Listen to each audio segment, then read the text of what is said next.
Hi, welcome to art class at Memorial Middle School. I'm Tracy, one of 2 art teachers here at Memorial. I've been at Memorial for 5 years now, and I teach 6th grade art, 7th grade art, and 2 8th grade art electives, drawing and painting, and 3D art. I also teach a 6th grade technology class. I started my undergraduate degree at the University of Kansas in the Fine Arts School. I spent 3 years there and then decided that I wanted to be a teacher. I spent 3 more years at the University of South Dakota and received my K-8 elementary education bachelor degree there. I have endorsements in art, middle school language arts, and kindergarten. My passion for art and teaching overflows into my home life where I have 2 daughters. Elizabeth is 3 and Cora is 18 months old. In fact, I had Cora during the first summer of my graduate program during the 1 week that the 2 classes overlapped. Getting back to Memorial, Memorial is the 5th largest school in the state of South Dakota behind 4 high schools. So that makes it the largest middle school in the state. We have over 1,300 students walking in our hallways every day. I teach mostly quarter classes, which means I get to meet and teach and make connections with almost 720 students every year. The area of my portfolio I would like to discuss is Standard 1.3, Apply Content and Discipline-Specific Knowledge as reflected in state and national standards. I am choosing this area to discuss because the artifacts I have to support the standard are 2 assignments that have really impacted my teaching. I also really enjoyed the classes that these artifacts are from. First artifact is a website I created for CT898, Differentiating Curriculum and Instruction. The assignment for this website required the creation of a number of lesson plans that show how I will differentiate instruction and assessment in my classroom. The lessons are for 6th and 7th grade art, as well as a couple lessons for my 6th grade technology course. Each lesson uses a different strategy for differentiating instruction in different areas of my content curriculum. This website shows you a little bit about me on the first page. It's all about differentiated instruction.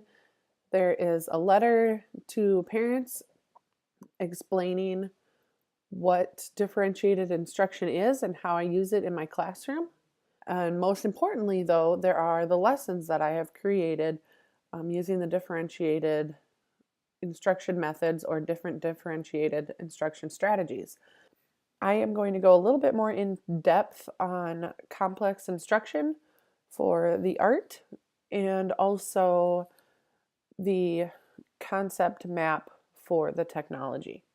This is a 7th grade art lesson.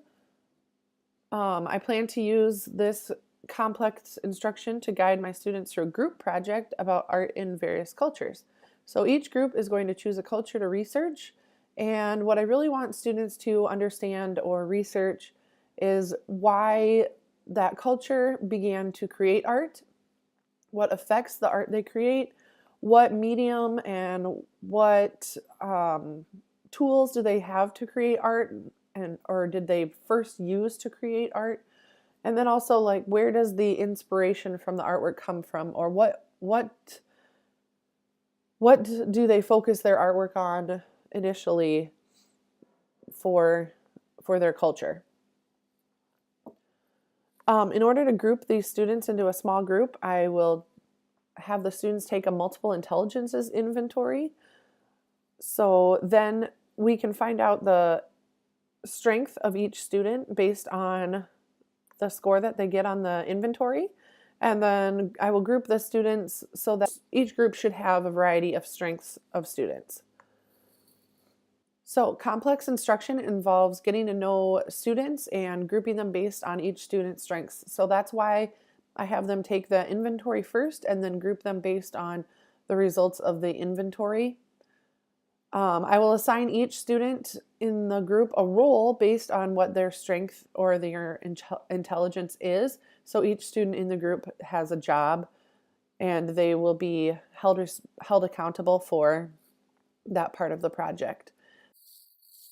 The digital detective concept map in my technology class is for level 6th grade, and the map will be used at the beginning of the lesson as an informal pre-assessment. It gets students to start to think about the topic at hand, and this unit is called my digital detective unit. So it includes how to find reliable sources online, citing these sources, understanding Wikipedia, and a brief introduction into photo copyright and how photos can be used based on which copyright they have. The students will be given sticky notes, and they can write down on each sticky note what they already know about the topics in the concept map. Each sticky note should just have one thing on it. It could be a question that they have, any other comments, anything that they think they know, or any kind of background knowledge that they have on those topics. Then after they've had a little bit of time for this, we come back together as a whole group, and the students have the opportunity to put their sticky notes on the board, and we will discuss with the class what is written on the sticky notes. The goal of the concept map is that students will access their prior knowledge, have a little discussion with their peers about what they know, what questions they have based on what's on the map, and then be able to share that information with the class. Since the completion of the differentiated instruction website, I have used strategies of cubing, think dots, and concept maps. I have seen an increase in student engagement when using these strategies for at least a few different reasons. First, students have choice in their learning, which increases their interest in what they're learning. It means something to them. Students are often working with each other or are able to discuss information with a classmate, which, in the mind of a middle schooler, is the best thing. I have also learned that middle schoolers tend to listen to their peers more than the teachers. Finally, students are also working at their own pace in the order that they choose. This also increases engagement because of the choice aspect, and they are not pushed ahead when not ready or waiting when they're ready to go ahead. I have gotten positive responses from the students for these differentiation strategies, and I'm looking forward to using more of them in my classroom. Differentiating instruction, I'm still following the standards, and the students are meeting objectives and showing growth. This artifact shows that I have an understanding of the standards that I am required to meet with my students. It also goes beyond that to show that I am able to take the standards and create lessons that are engaging and meet the students at their ability and interest levels. My second artifact is an annotated bibliography assignment from CT898, Pedagogical Considerations in 21st Century Classrooms. For the annotated bibliography, I had to research 2 questions that involved 21st century learning and a specific area of my content curriculum. The aspect of my curriculum that I chose to focus on was the elements of art. The elements of art are taught through elementary school and also focused on in 6th grade art. They are built upon further in 7th grade with the principles of design, and both are used and delved into in 8th grade art classes. The first question that I focused on with my research was, how can the use of the elements and principles in art be discovered instead of explicitly taught? The second question that I focused on was, in what ways can technology assist students with integrating elements and principles into their artwork? The articles I found while researching for the annotated bibliography assignment had some really good information that I could relate to and use in my classroom. It was kind of difficult to find some articles about middle school art specifically, so the 2 that I'm going to discuss are 2 of my favorites that I found. The first one is titled Rethinking Art Education Practice, One Choice at a Time by Leslie Gates. It explains how it is possible to give students choice yet still meet the standards. She also recommends to start with small choices and build up from there, providing a selected few opportunities for students to exercise choice is an important step toward increasing students' autonomy and confidence as decision makers, Gates writes in her article. I specifically liked Gates's ideas for giving students choice because it helps to create individual artwork and not projects that all look the same. The standards in my district also require the creation of art through the use of technology. The second article that I'm going to discuss is by Courtney Bryant, titled A 21st Century Art Room, the Remix of Creativity and Technology. In this article, Bryant makes a valid point about using technology in the classroom. Often teachers think that since students are using the technology, there will always be interest. but in reality, the appeal will eventually wear off with little instruction. Bryant gives a number of suggestions for increasing intrinsic motivation, such as open-ended assignments, brainstorming, the use of symbolism in their artwork, and peer conversations that often mimic critiques. These ideas have assisted in the creation of the digital art in my classroom because the students have more of an interest and a drive to create something unique. They have a goal of what they plan to create instead of just being given an iPad, for example, and told to create a digital drawing.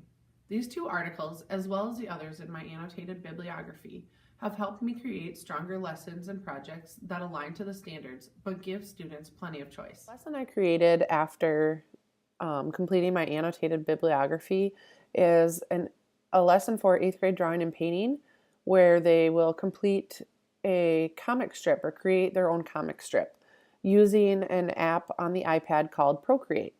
And I will screencast my iPad onto the smartboard and show them some of the basic tools. Then students will be able to kind of get acquainted with the app and using the iPad to draw.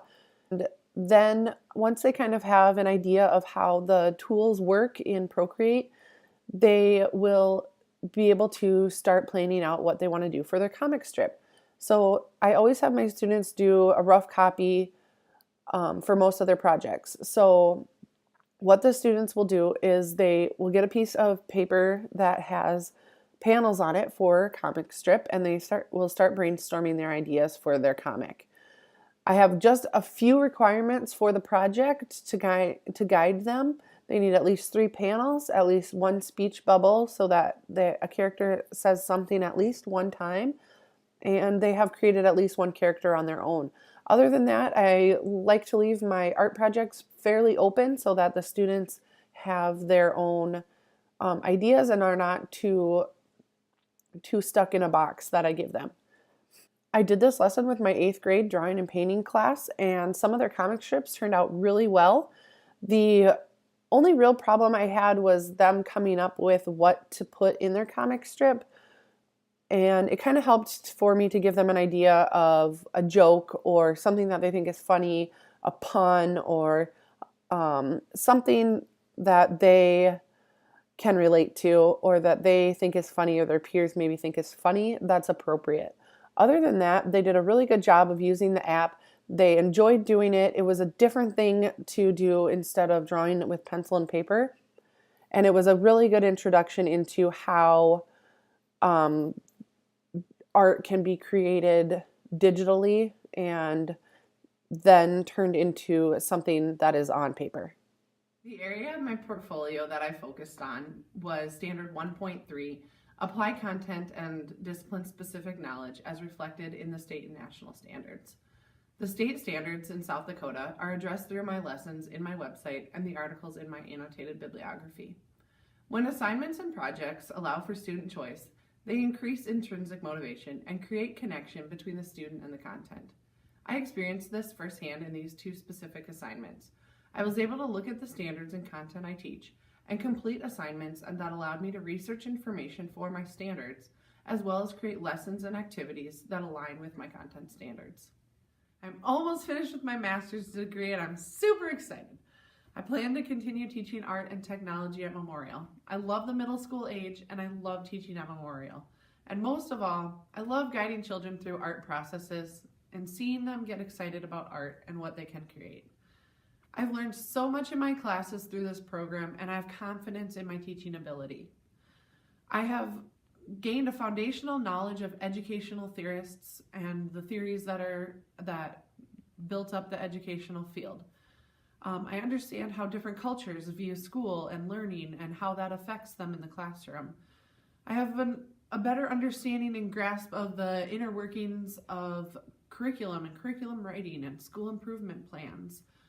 I am able to differentiate the instruction and include technology in meaningful ways. I also have an understanding of how to best assess my students, gather all their assessment data and analyze that and make improvements in my teaching for the students. I'm looking forward to the opportunities that will now arise because I do have my master's degree.